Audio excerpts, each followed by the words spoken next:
On today's show, I drive the new Chrysler Crossfire. Germans and Americans. I've long held the belief that they are one and the same. They both have a fondness for moustaches. They both like the mullet haircut. They both have the eagle as a national symbol. But the effect these two countries have had on Britain is very different.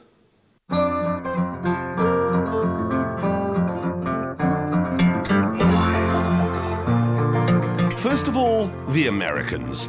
Our endless need to copy everything they do, but in a smaller way, has resulted in this place.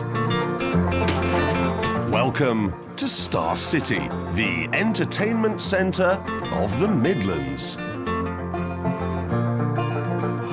It's not to be found off Route 66, but it is off Junction 6 of the M6, just outside Las Birmingham. So, what's Germany's contribution to Britain? Well, it was their bombers that created the spaces where places like this could be built. And that's the thing. When the Germans and the Americans work together, even the sky isn't the limit. See that? The moon? It was German scientists using American money that took us there. And now these two great nations have come together once more and made a car. It looks American and it's called the Chrysler Crossfire, but it's built in Germany and underneath the body, it's basically a Mercedes SLK. It even has the same 3.2-litre V6 engine. Houston, Das Eagle has landed. American cars have never really worked in Britain. They've always been square pegs, and the only way we'd let one into our round hole is if it turned up with some Hershey bars and a boot full of nylons. But this one, this hybrid, this might be different.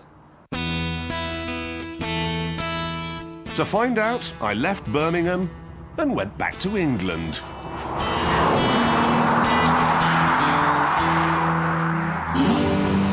In essence, the Crossfire is a two-seater, which costs £27,260. Now, of course, being a coupe, the styling is hugely important, and oh dear.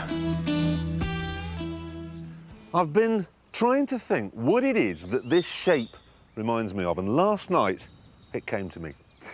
You know when a dog's doing its number twos, that kind of arched back thing? That's what it is. Hideous. Ugh. Maybe the Crossfire gets round this by hitting back with a savage turn of speed. Certainly not. On the upside, it doesn't weigh as much as its rivals, but on the downside, it's nowhere near as powerful. 0 to 60 takes 7.2 seconds. There are animals which are faster than that.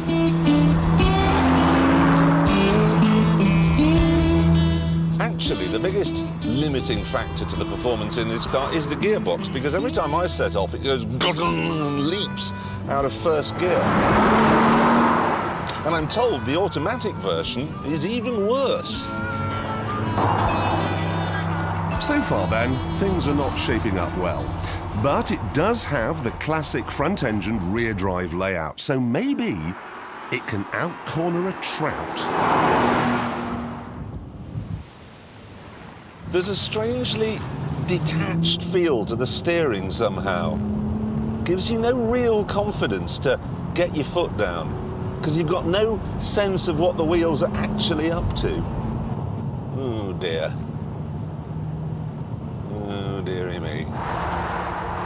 And the suspension has an uncanny ability to turn even the smoothest road into what feels like a mogul field. It's hard to find anything in the Crossfire that really works. Even the interior is wrong. The steering wheel's too big, I don't have quite enough legroom, the seats don't have enough lateral support, the rear three-quarter visibility is woeful, and there's a sense of cheapness in here.